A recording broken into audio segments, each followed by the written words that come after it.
Adam here with Brooksaw Antiques. Today we have this 1969 Olympia SM9 vintage portable typewriter. I'm going to show you how to use the functions and make sure they all work.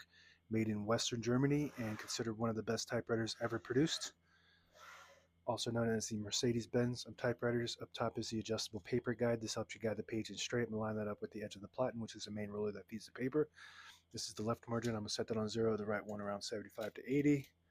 And this is the paper support arm that flips up from the back like a switchblade and extends.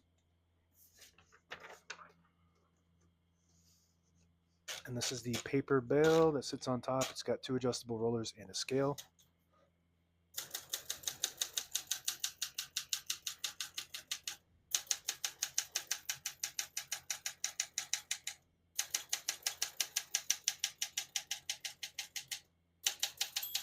Once you hear the bell, you're at the end of the margin. Hit this line space, gets you back to the beginning, and skips 1, 1.5, or 2 spaces. Right now we have it on single, but if you want 1.5, you just flip that switch down 1 notch. It skips 1.5. One more, it skips 2. We're going to keep that on single for now and finish typing.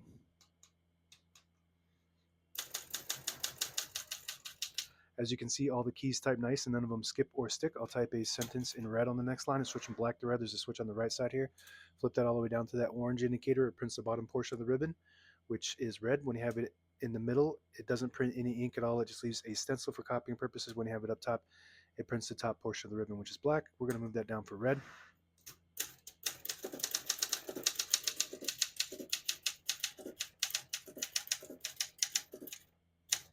Oops.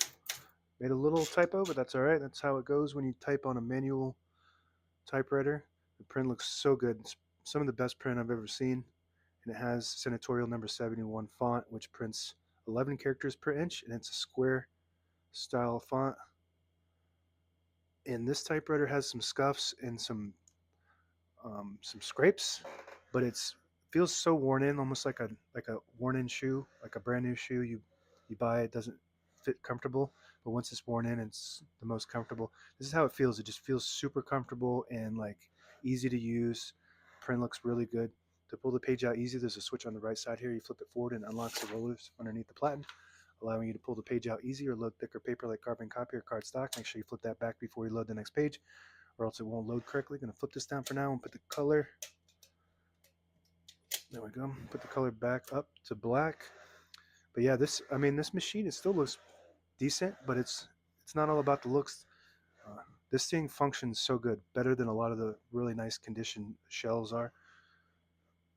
Shift on each side, a shift lock on the left. To clear that, just hit the shift button again. MR stands for margin release. When you get to the end of the margin, it just blocks you from printing. Hit that MR button. It does allow you to go all the way to the end. Very good. Touch control next to that. There's a minus and a plus sign. The farther up to the minus sign, the less tension there is when you hit the keys.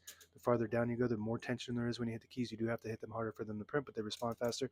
So you just want to mess with that to gauge what your preference is as far as touch control. This is the carriage lock. So if you flip that up and move the carriage to the middle, it locks the carriage in the middle and also locks the keys. To unlock that, just push it down. In this, one of the differences between the SM8 and the SM9 is the SM9 has the tab set on the keyboard. So you could set it right here on the keyboard. On the SM8, you set them manually on the back side there. So right now we don't have any tabs set. So I'm just going to set one in the middle there by hitting the set button. And it just stops at that spot. You can set as many tabs as you want. To clear that one tab, hit the clear button. So now there shouldn't be any. But I always like to set one somewhere in the middle, so that way when you hit the tab button, it doesn't slam all the way to the end, causing wear and tear on your typewriter. And another difference between the SM8 and the SM9 is this all clear button. You flip that down, it will clear all the tabs that you have set. So we'll test that. Very good. I'm just going to set one again right there. And another difference between the SM8 and the SM9 is that there is no carriage release on the left side. There's only one on the right. This has carriage releases on both sides. We'll go over that in a bit. This is the backspace, very smooth. Made out of some of the best quality parts you could find. Western Germany, German engineering, which is absolutely wonderful the way they engineered this typewriter. All of the SM models are just fantastic.